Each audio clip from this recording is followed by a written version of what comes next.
Hello, everyone, and welcome to Breakouts on Yahoo Finance. I'm Melody Hom, your host. And for those of you who don't know, this is our monthly interview series where we have an in-depth conversation with today's most inspiring and innovative entrepreneurs. For those of you who aren't familiar with Bombas, it is a stock company, but they have recently ventured into new territory, which we're excited to announce today. And as you might know, it is a combination of fashion, function, and philanthropy. And without further ado, I'd love to bring Bombas co-founders to the stage, Randy and Dave. Thank you, gentlemen. Nice to see you. Nice to see How's you. it going? Hello. For having us. Thanks for joining us. Of course. Love the B representation on hats. That's right. Is that available for Hats sale? is not the new product category. You email Dave that now. Yes, exactly. If you have any inquiries, make sure to ping him. Yeah. The announcement recently, over the last couple of days, is T-shirts. That's is right. actually the newest item. Yeah. Can you give us a little bit of some backstory there? How long was that in the works for, and what exactly made that the next logical thing to launch? Yeah, so T-shirts for us have been in the works for over 2 years. So for us, product development is an exercise in perfection, and the idea came about from our customers. We asked them, what do you want from us next? And I think the logical answer was T-shirts. There's some other products coming later this year and early next year as well. But we've become comfort experts over the last 6 years, and we wanted to build on a product that we know we could innovate in with comfort. So T-shirts was the idea, and we started the production building out our own proprietary fabric using Pima cotton.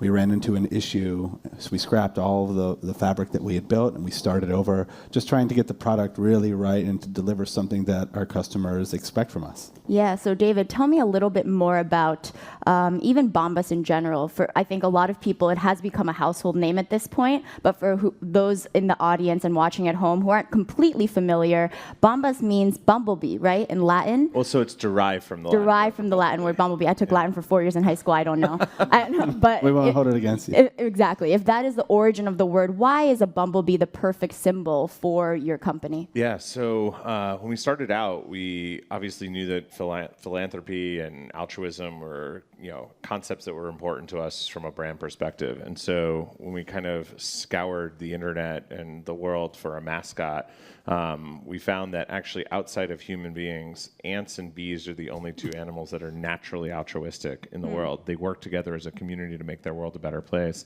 Are human beings altruistic? I think so. They have the ability to be altruistic. Not everybody. Can't give That was up. an entire Can't give up class yet. at my college, so clearly it takes a semester to figure that out. Right. So yeah, we liked that idea, and bees are small, but yet they have a major impact on the world, and so similarly, socks are small, and they can have a major impact on someone's life. So yeah, we kind of liked this idea and kind of formed it together and came up with the name Bombas. Our tagline is "Be Better," spelled B-E-E. It's knitted on the inside of all of our socks. It's a gentle reminder, a mantra that you can look at every day. Is just go out and be better in whatever it is that you're pursuing, whether it's athletic pursuits or educational or, being a better parent or being a better friend, whatever it is, we can all achieve to strive to be better. Yeah, one thing that really struck me is just the initial idea for socks. It's a fact that you actually read on the internet, right? Yeah. So Randy and I worked together at a media company, and kind of always talked about one day starting a business together, and built off the back of the things we thought were done well at this company and things that we thought could be improved upon. And so we always knew that we wanted to start a business together, and always shared ideas. And I think it's always the one that you least expect, or right. Comes to you in the least likely way. And so I was on Facebook, and somebody had posted this post that said, socks are the most requested clothing item in homeless shelters. And I kind of sat there and I was like, that's really sad. I didn't really, here's a product that I don't spend more than a few seconds a day thinking about, and it's being perceived as a luxury item to somebody else. And so I remember walking over to Randy's desk and being like, did you know this? And how can we do something about this? So we started carrying socks in our bags as we walked to and from work. And then, we obviously took a lot of inspiration from, Tom's, which was just growing at the time. I think they were in their 5th year of business and growing rapidly. Warby had just launched. They were like 4 months old, and kind of reignited the media landscape and conversation around give back business models. And I think like compared to the time when like Facebook kind of was new and everyone was creating social networking sites, like this was the time when everybody had like an idea for like a one-for-one company. And so we were like, oh, maybe like throw our hat in the ring and see if we can make an impact by creating a company around this. And spent 2 years on product development, building the brand, and ended up launching the company in late 2013. Yeah, Randy, tell me more about the genesis from your end. I understand that, Dave, you went to Babson specifically for entrepreneurship. You are the child of entrepreneurs. Was it the same kind of trajectory for you when you were kind of doing the grind at Urban Daddy? Was it in your head that you would actually want to launch a company? Yeah, my family, my parents were entrepreneurs as well. I didn't study entrepreneurship. It's just the kind of thing that eventually you realize this is what you want to do. And when we became friends, we knew we wanted to start a business together. We just loved the idea of creating something and creating a physical product and putting something out into the world and telling a good story. My background was in branding, so I worked at agencies and I worked for brands, and I did a lot of turnaround projects where you would work hard to find the thing that set the company to where it was and where it got to in the world in the first place, and why did people love it, and why was it around, and why did it exist. So those exercises in finding the authentic reason to exist as a company helped drive us from the beginning. We knew that we wanted to tell a really good story and have that on lockdown and make sure that we were all really aligned about why we needed to exist. And in addition to telling a great story, I know there are probably some skeptics in the audience who are saying, do you actually make money though? Is this something that is a profitable business? I'm happy to say that you guys are profitable, and you actually made over $100 million in revenue last year. If you can break down the financials a bit, because I do know I have shopped for Bombas socks before. They're not cheap, but the model really is you buy a pair and you donate a pair. Someone in the audience is laughing. Yep. Yeah. They're not particularly cheap, so clearly the margins are great on your end, and it gives you the opportunity to be philanthropic in that process, right? Totally. I mean, that was built into the financial model and the margin from day one. I mean, we knew that we wanted to give away a pair of socks for every pair that we sold. But we also, when we thought about where we wanted to position ourselves in the brand, Randy had come up with this kind of great phrase like maspirational. And we started looking at other businesses in the marketplace that we could take inspiration from, and we thought did this really, really well. And the one that we kept always coming back to, very unlikely, was Starbucks, right? Starbucks went into a highly commoditized industry where at the time, most people were consuming coffee either at home, drinking Maxwell House, or at their corner deli or their kind of local coffee spot. But third wave coffee and boutique coffee didn't really exist. And so what they did is they came in, introduced a product that was superior to anything else that people were consuming on a regular basis, give them a much better experience, and then charge 2 to 3 times, what a person would normally expect to pay. And while it's certainly premium, it feels accessible to everybody, right? And it's Randy always says you can't do this with a car, right? You can't come out and be like, oh, we're gonna create a car that's gonna be just 3 times more expensive and expect to capture the same market. But with basics, like lower cost items, certainly our price point is a premium price point, but we know, and obviously the proof is, I think, in our success, that when we introduce our product, people try it and they're like, I can't ever go back, right? It's so much better than anything I've ever used before. And yeah, maybe if you used to spend $15 on all of your socks for a year to spend 45 or 50, or $60 a year, that's not the thing that's keeping most people, from paying their rent. Right. So it's an affordable luxury. And, we have this idea around, being a mass market brand. And when we look at our survey data, most of the brands that we're taking market share away from are the Hanes, the Fruit of the Looms, and the Jockeys of the world. We're not really competing against the people who are naturally endemic in that premium price point category. Yeah, Randy, tell me more, given your expertise in branding, as you think about the Bombas brand on Instagram, on social media platforms, on Subway ads. How do you think about where you're positioning yourself? Because to Dave's point, you're not really competing against the mass market Haneses of the world. So who really is your competitor right now? I guess we don't think about competition in a traditional sense where here's somebody else making socks and we've got to beat them in this quarter with our sales. For us, it's about mind share online, who's paying attention to a brand and buying things online, and where else are they spending their time and looking. And for us, our brand and our positioning, it comes down to telling an authentic story and the foundations of who we are. And that is a really high quality product at a value for what it is, and connecting to the community where we all work and live. And those two ideas have been central to what Bombas has been since the beginning and will always be central to who we are as a company. And those things find their way into every story we tell. We kind of tell the joke that we're telling the same story in different packaging over and over and over again until we feel like people really know who we are. And everybody at our company is super aligned around why we exist, what it means to connect to the community, where our products go, where the donation products go. And for us, that alignment is really important. And our job as branding people and marketers is to make sure, or to try and get the marketplace to have the same love and understanding of what we're doing as our employees do.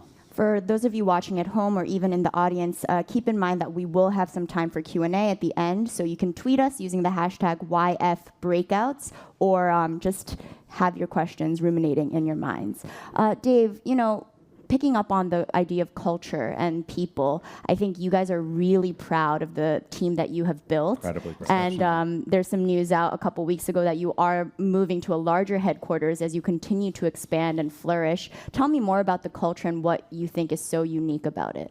Yeah, I think, when we first started the business, Randy and I kind of looked at each other, and I remember this moment very specifically. It was like, I don't really care about the sales. I don't really care about like making a ton of money. I just want to create a place where people literally feel like this is the best place that they've ever worked. I said, there's no award that would be more important to me than like best place to work. And so I think because Randy and I had almost 6 years of working together at a fast-growing startup, and the pains and the excitement and all the things that come along with that, I think we got to live that together and then bring all of those experiences to what we wanted to do from day one. And so we said, we're going to keep all the stuff that's really great, and we're going to fix all the stuff that we felt as employees were terrible. Lack of transparency,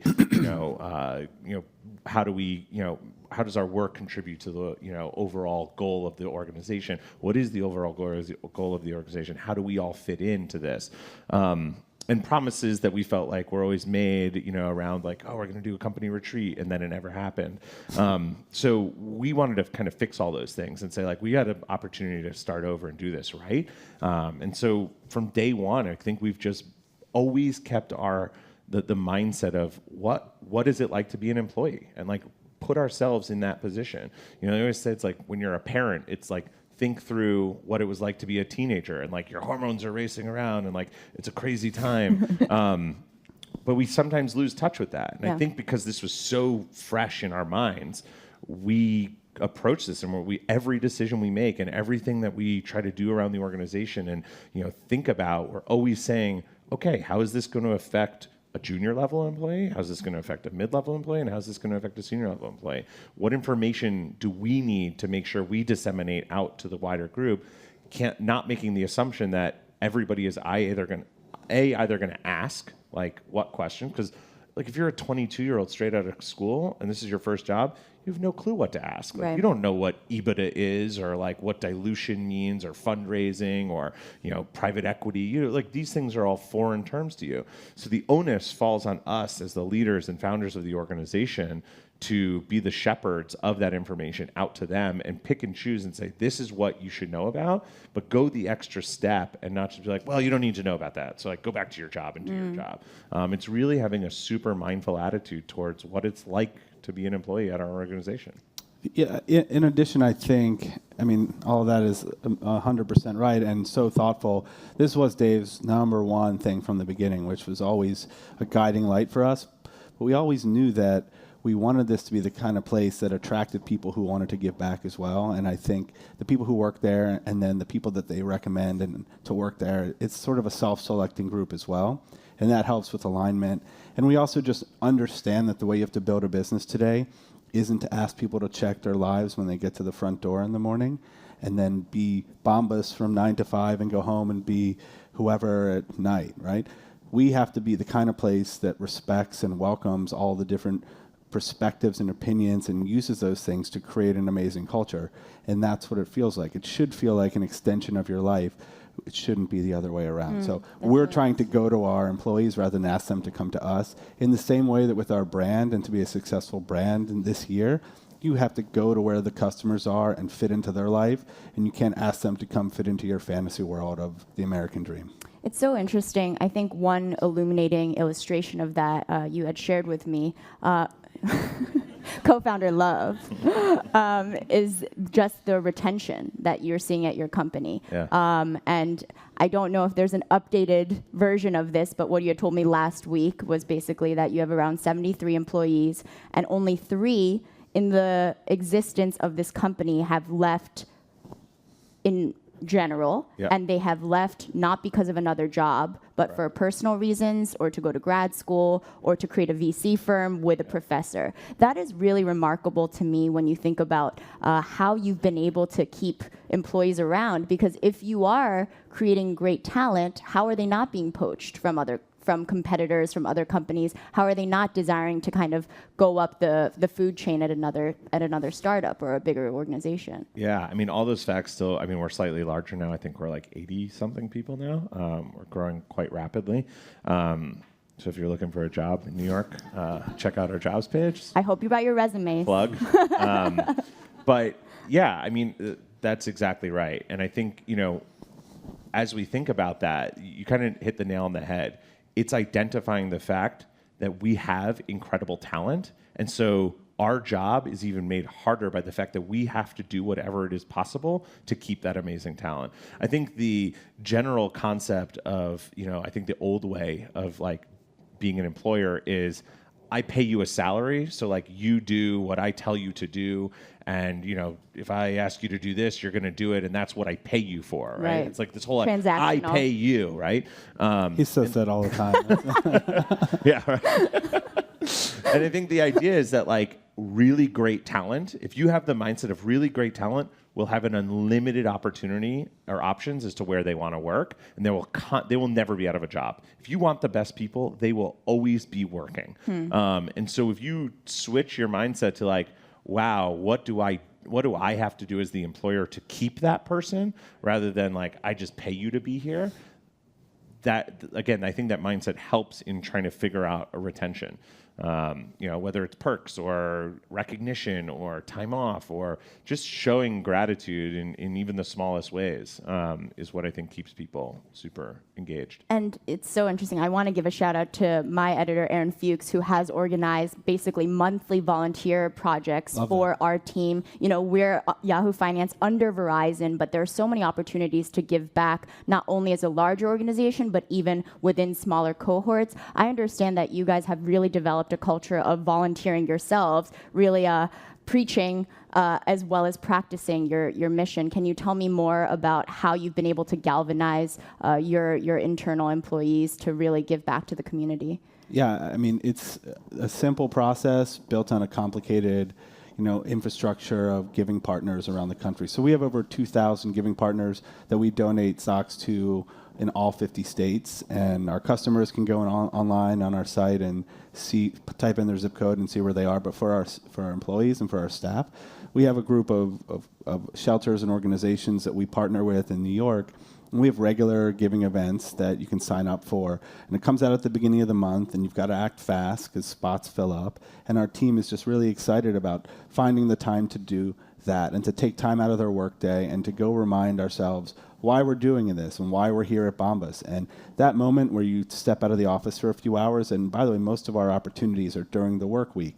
And we're encouraging people to take time to do that and then come back to the office. And then maybe the things that you think you have to do have a little bit more perspective in them. And we think it helps with alignment and attitude and just really getting people connected to the hand-to-hand work that we're trying to do and the people that we're trying to support in the community. Those giving partners are staffed by incredible people who dedicate their lives to giving back, and our job is to support them in our greater mission to help support the homeless community. And our entire organization is built around having the opportunity to do that and taking those moments and bringing that into the work and the stories we tell and the way that they approach their job. And I'll also just quickly add that I think specifically in working with the homeless community or the community that's at need, you're given this great sense of humility, I think, to see what it's like to not really have anything. And I think that brings it back to the office. And I think people treat each other with a much higher degree of respect and dignity in the office because they were just doing that to people who literally have nothing. And then all of a sudden you hear about things in other other organizations where they're like, the cold brew is out, or like the pita chips, somebody ate all my pita chips, and like these are like travesties in the workday.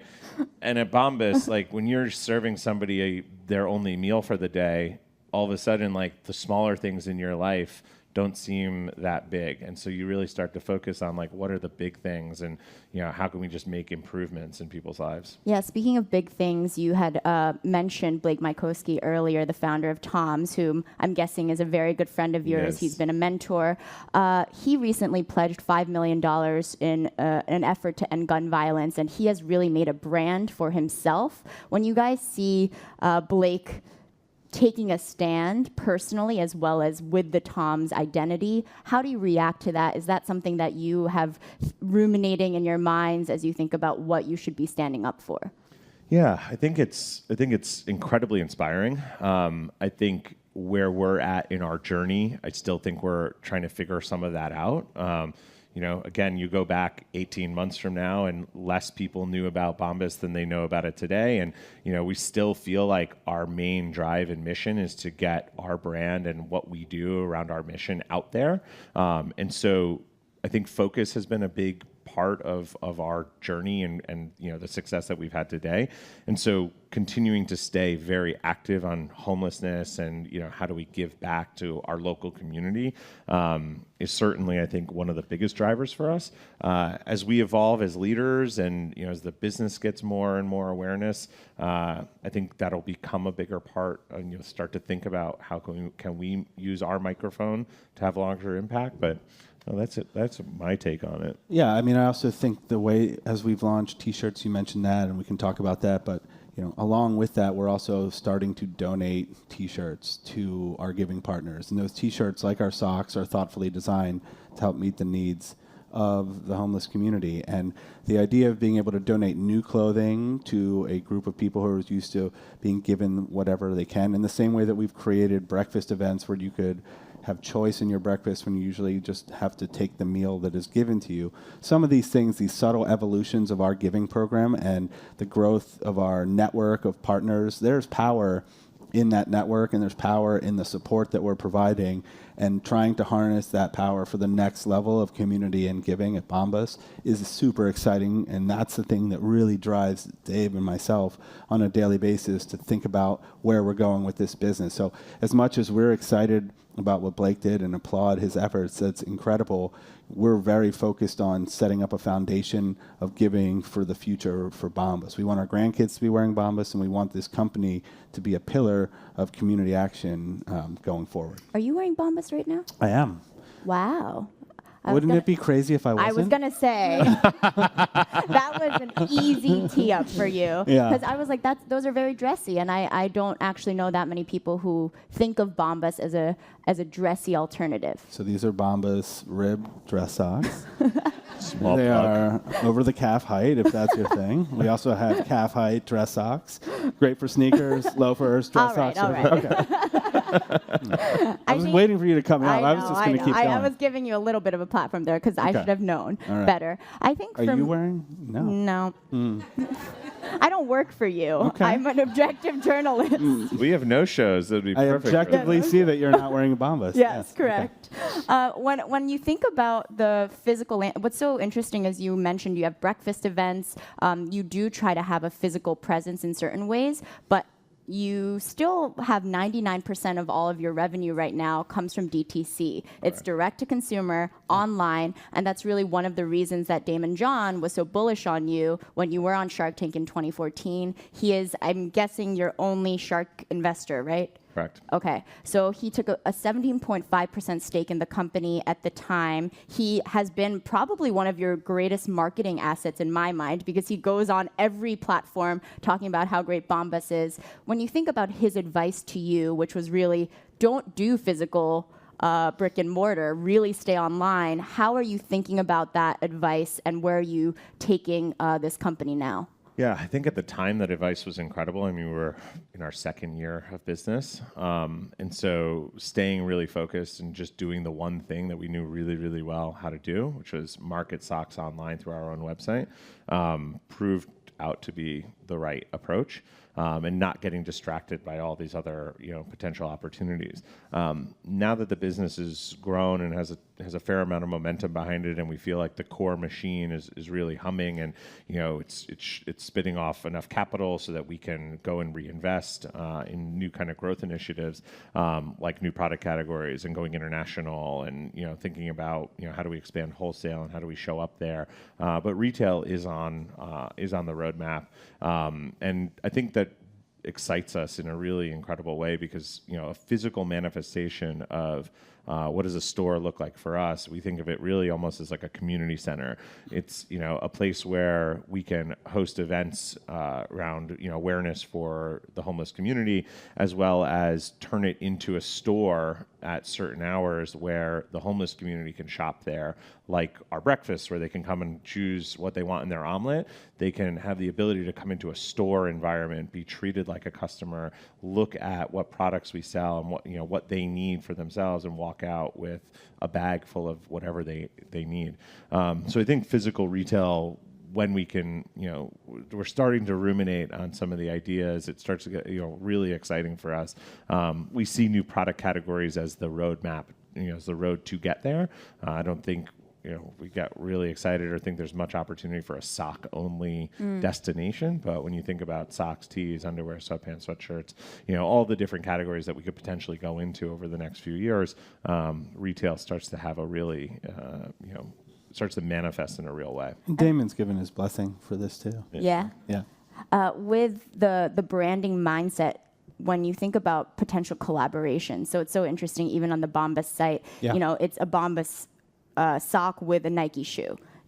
There's clear choices that you guys are making when it comes to the kind of person or the target demo that you're reaching. Yeah. So how do you think about potential ways, if you don't make the shoe, would you end up wanting to be sold at a Nike? I remember J. Crew for a long time did a lot of those collaborations. Is that something in your mind right now? Yeah, we're open. We think about this all the time. The choices that we make with styling on our sites are just attempts to show people the different ways that they can wear our socks, and that we have dress socks and things like that as well. The brands that we partner with tend to have an interest in philanthropy and community. So Muhammad Ali brand is a great example. We're partnering with Muhammad Ali. And not only did we make a sock, based on the legacy of Muhammad Ali, we did a community Thanksgiving dinner with Muhammad Ali's widow, and we had people from the giving partners that we support in our community there. And those ideas where we can bring in an event and create a product and donate products through the Ali Foundation, that sort of thinking is how we think about partnerships. Our Sesame Street partnership is the same way. We're working with the Sesame Foundation to raise awareness for youth and family homelessness through the Sesame Street products that we're selling. So we do think about where we could show up, and the J. Crews of the world and the Nikes, but a lot of it has to do with who's really committed to being a community partner for us. That makes a lot of sense. And for those of you in the audience, we have a couple minutes, so be prepared to start asking your questions shortly. I have to ask you about the IPO industry right now. When you look at 2019 so far, and you've seen a lot of these public debuts, and you think about the future growth of your company, how do you envision your exit strategy? I understand you feel like you've struck your momentum point right now, but as you think about your shareholders, your employees, how are you really looking out for them? Yeah, this is this is a conversation that I think evolves with every day of the organization. Randy and I and the rest of the founders, I very distinctly remember, very early days, we were like, well, we're going to get this company to 20 million of revenue.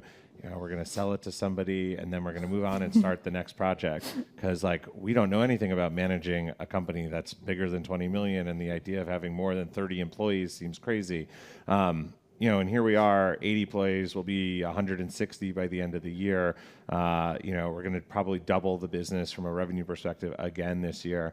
And so I think when we look at the future, I think we kind of look at it and we're like, we could easily be $1 billion brand in revenue in the next 5 to 10 years. And so, not necessarily thinking about, okay, well, how do we maximize value for ourselves and our shareholders, and really think about how do we build a brand that, like Randy said, is going to be around for our grandkids. Yeah. Thinking a lot of it in the way that Patagonia thinks about their business. How do we build a business that will outlast us?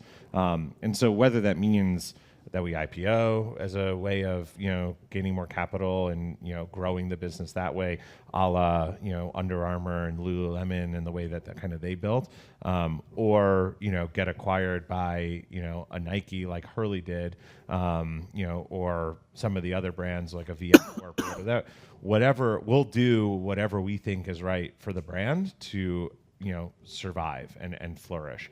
When you think financially, I think we're at a point where I think it's going to work out really, really well for us, our shareholders, our employees financially. We've kind of crossed that threshold. We're very profitable. We're not worried about going out and raising our next round of capital, or else we'll, implode. And that financial freedom we have gives us a lot of ability to really just think openly about what would be best for the company. In the hypothetical scenario that you were to sell the company tomorrow, and the acquirer said, hey, you guys are out, we have a new vision, what would you choose to do, both of you? You can we're not thinking that way. But I right, said hypothetical scenario. So if you were no longer affiliated with Bombas and you had the option to do anything again, whether it's start a new company or I think do a we would passion all project, love to work together again. Yeah, for sure. We love our team. I mean, that's the bottom line, right? Yeah, I'd probably take a year off, travel the world, something I've wanted to do forever. I also really love. He's like, nah, I need a year-long break with Randy. I think Randy and I and our other co-founders and some of our executives, I think we're married for life. We just love working together. I mean, it's like coming to work and getting to hang out with your best friends every day. But in terms of some of the other stuff, I love, and I know Randy feels the same way. Now that we've got some experience under our belt, we love mentoring, the next evolution of entrepreneurs and being inspired by the ideas that they have, and sharing some of the relatively recent wisdom and war wounds that we have, the way that people like Blake did for us, and right. The Warby guys have been awesome, advisors and mentors to us. And so being able to continue to pay that forward, I think is a fun opportunity. Yeah, Randy, what kind of company would you be interested in next? I mean, I love building a brand. It's been, for a lot of my career, I worked for a lot of different brands at the same time, and the opportunity to dig in and tell one story and iterate on that and build it, and that has really been rewarding. So I just feel like it'd have to have a really good story. I don't know what that would be, if it'd be in apparel or if it'd be in something wildly different, but the idea that the story would be central to that and central to building it would be the heart of it. Awesome. Now we are going to open it up to questions from the audience. So do not be shy and feel free to head over to the microphone right here. Like town hall style. Town hall style, exactly. In light of the 2020 elections, if you guys are planning, you didn't say politics. Stay clear of politics, please. Please. I want to get into it. All right. Oh, from my colleague, Dan Roberts. I didn't see anyone else. Hi, guys. Thanks for coming. Thanks. Good job, Melody. Thanks. I'm sure that you briefly talked about social media already. I walked in maybe a few questions late. But I'm sure for you guys, social media is big, especially Instagram. Any fashion brands now, you have to be big on Instagram.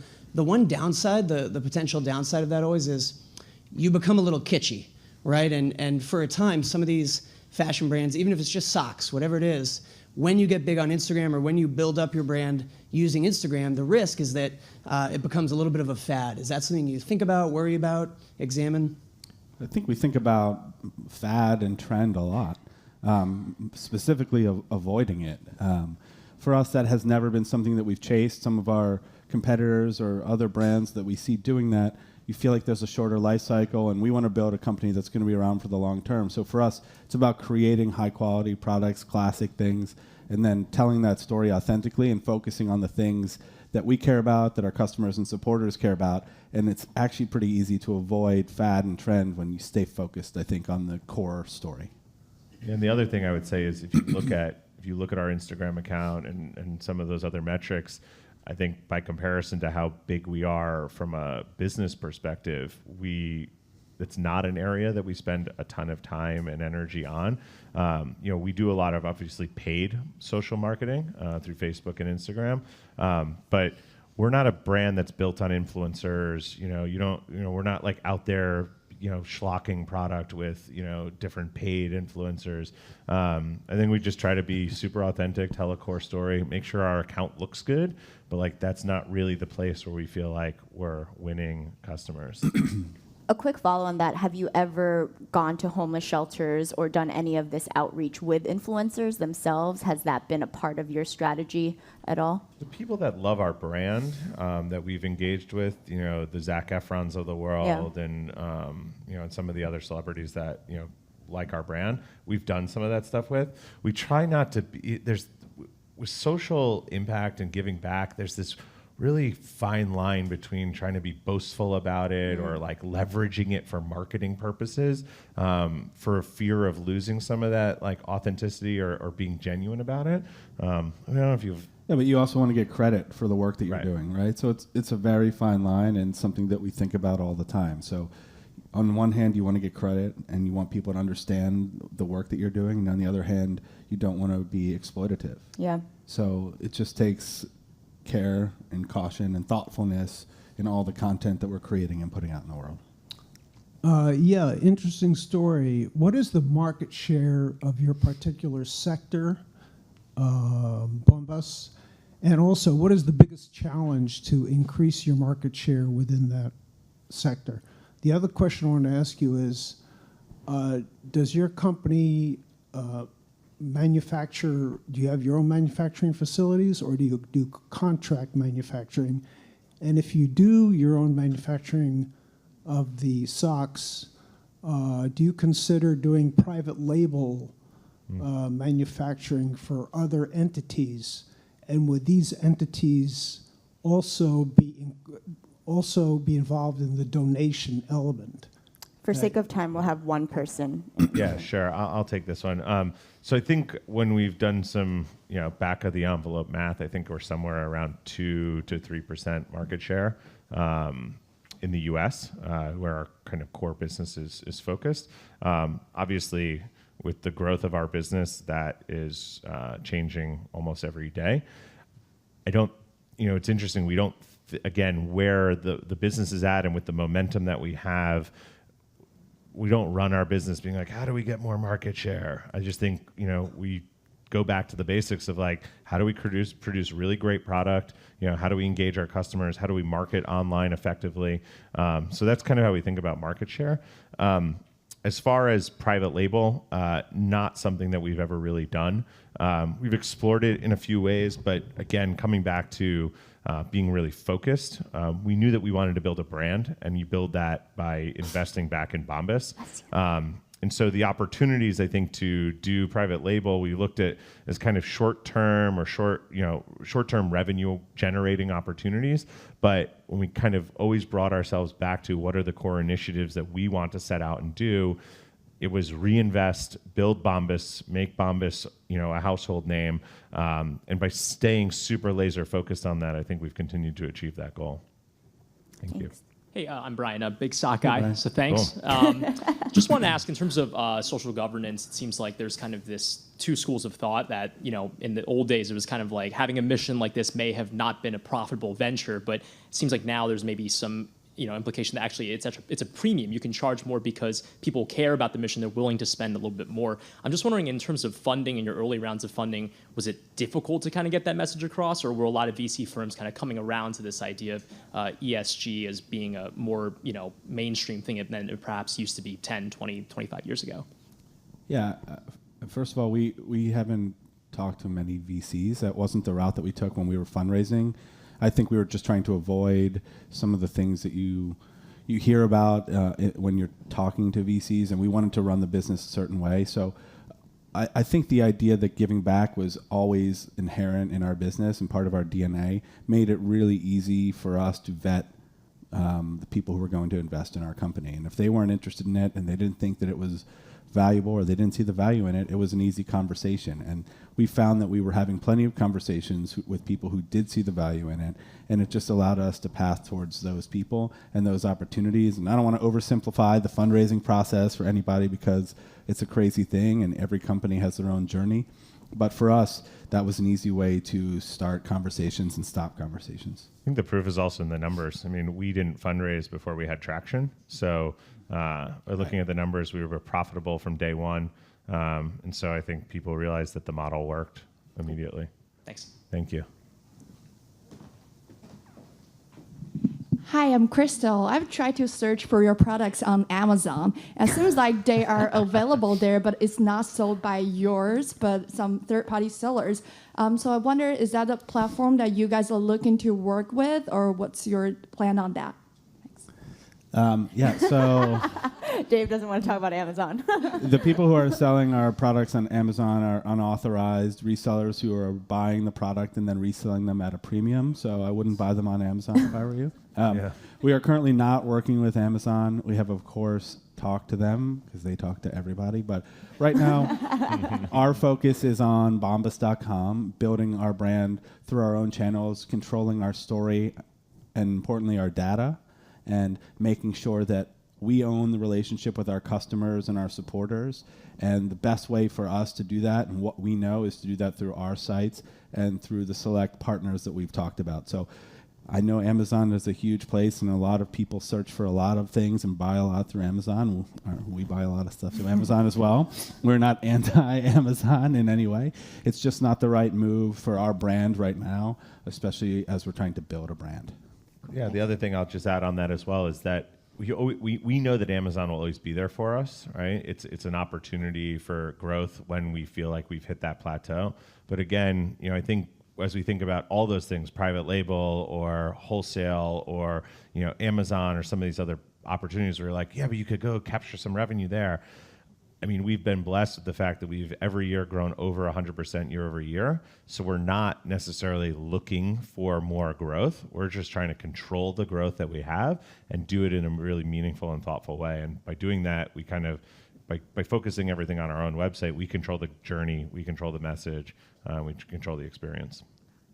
Thanks, Chris. We have a long queue, but we have time for 2 more questions, and then hopefully Randy and Dave will be so generous to stick around after the event. Hang out for a bit. I can keep it short. I think first, truly inspired by your guys' approach to workplace culture, having also gone through 2 acquisitions and consulting. I think when I look at the retail margins and the way it's going in 5 to 10 years, I feel like services is going to be where you guys shine. Have you thought about that in relation to building new workplace cultures, leveraging all the homelessness learnings, and then using that as a platform after kind of retail pans out for you? I'd love to. That sounds incredibly ambitious.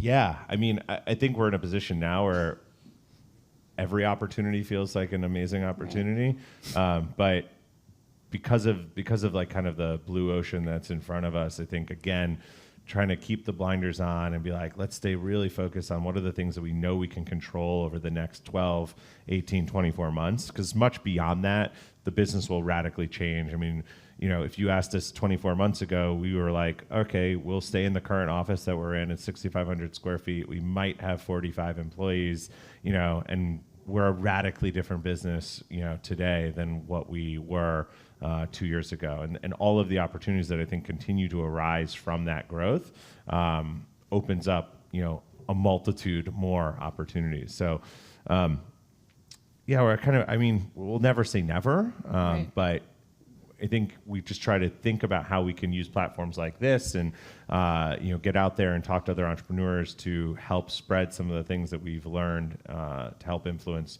workplace environment or, growth and social mission.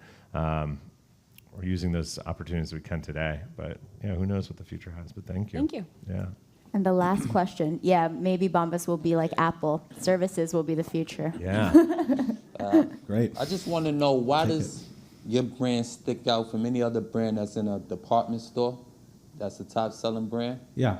I mean, if you look at, there's some great brands in department stores. If you think about the environment in department stores, it's much harder to tell a story. So if you went in and you saw Bombas on a wall of socks and you just saw our packaging and you went and picked it up, maybe if you were really focused and had a lot of time and looked at everything, flipped it over and read a little bit about it and then looked us up, you would have the interest or connection that you have when maybe you learn about us through a video that we do or we're trying to tell a story. And then you come and you spend the time on our site and see the product. So is that increasing or decreasing? Is that increasing or decreasing value?